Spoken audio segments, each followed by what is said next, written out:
رسول پاک علیہ الصلاۃ والسلام کے حق اس قدر زیادہ ہیں اور آپ صلی اللہ علیہ وسلم کی شان اور عظمت ایسی ہے کہ اپنے نبی پر تو اللہ بھی درود بھیجتے ہیں۔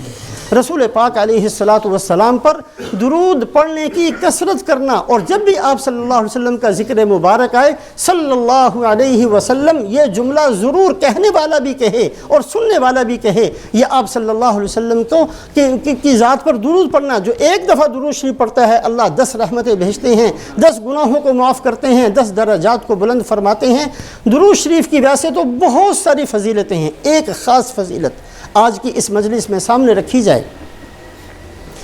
رسول پاک علیہ الصلاۃ والسلام نے ایک دفعہ صحابہ سے سوال کیا کہ بتاؤ تم شہید کس کو کہتے ہو؟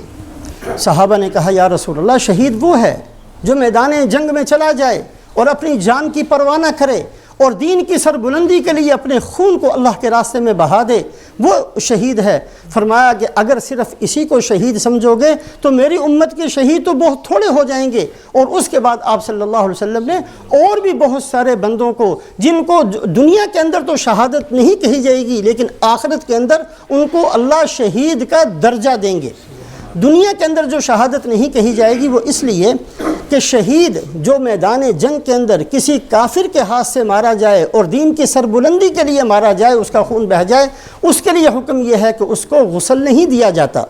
اس کو کفن نہیں پہنایا جائے گا، اس کو اسی خون آلود کپڑوں کے ساتھ اور بغیر غسل کے اس کو دفن کیا جاتا ہے، اس لیے کہ جب وہ قیامت والے دن اٹھے گا تو اس کے زخم سے خون بہہ رہا ہوگا، لونہ لون دم وریحہ ریح مسک، اس کا خون کا رنگ ہوگا لیکن اس کے اندر سے خوشبو مشک و زعفران جیسی آ رہی ہوگی۔ تو اس کے لیے حکم یہ ہے جو شہید ہے، جو کافر کے ہاتھ سے مرتا ہے، میدان جنگ کے اندر جس کی جان جاتی ہے اور جس کا خون بہتا ہے، یہ اعلیٰ درجے کا شہید۔ اور اس کے بعد رسول پاک علیہ الصلاۃ والسلام نے جو مختلف چیزوں کو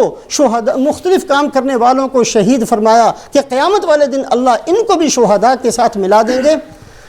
حضرت علامہ شامی رحمۃ اللہ علیہ نے، اللہ پاک ان کو جزائے خیر عطا فرمائے، ان تمام احادیث کو اکٹھا کیا۔ ہمارے لیے ہوتا تو شاید بڑا مشکل کام تھا، تمام ان احادیث کو جمع کیا اور پھر ان کی فہرست بنائی جس کو رسول پاک علیہ الصلاۃ والسلام نے شہادت کا درجہ دیا ہے۔ تو 42 ایسے بندے ہیں، 42 طرح کی ایسی خصوصیتیں اور صفات ہیں، جو بندہ ان میں سے کسی کے کرتے ہوئے مر جائے گا اللہ پاک اس کو بھی شہید کے برابر درجہ دیں گے۔ ایک آدمی اگر روزانہ اللہم بارک لی فی الموت وفی ما بعد الموت 25 دفعہ پڑھ لے، 25 دفعہ، مشکل کام نہیں ہے، پھر اس کا انتقال ہو جائے، قیامت والے دن اللہ اس کو شہداء کے ساتھ اٹھائیں گے۔ ایک آدمی بیمار ہو جائے اور بیماری کی حالت میں کہے لا الہ الا انت سبحانک انی کنت من الظالمین، یہ پڑھتا رہے،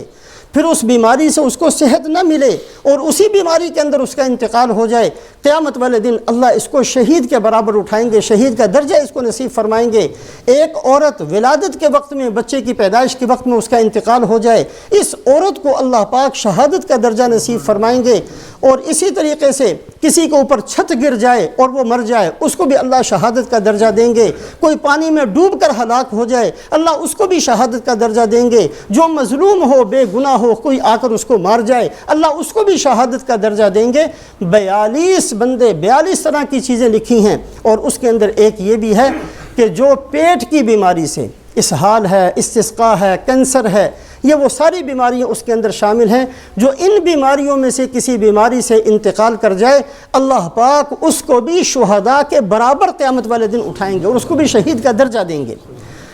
اور اس کے ساتھ ساتھ ایک فضیلت درود شریف کی بھی یہ ہے کہ جو آدمی روزانہ پابندی سے 100 دفعہ درود شریف پڑھ لیا کرے،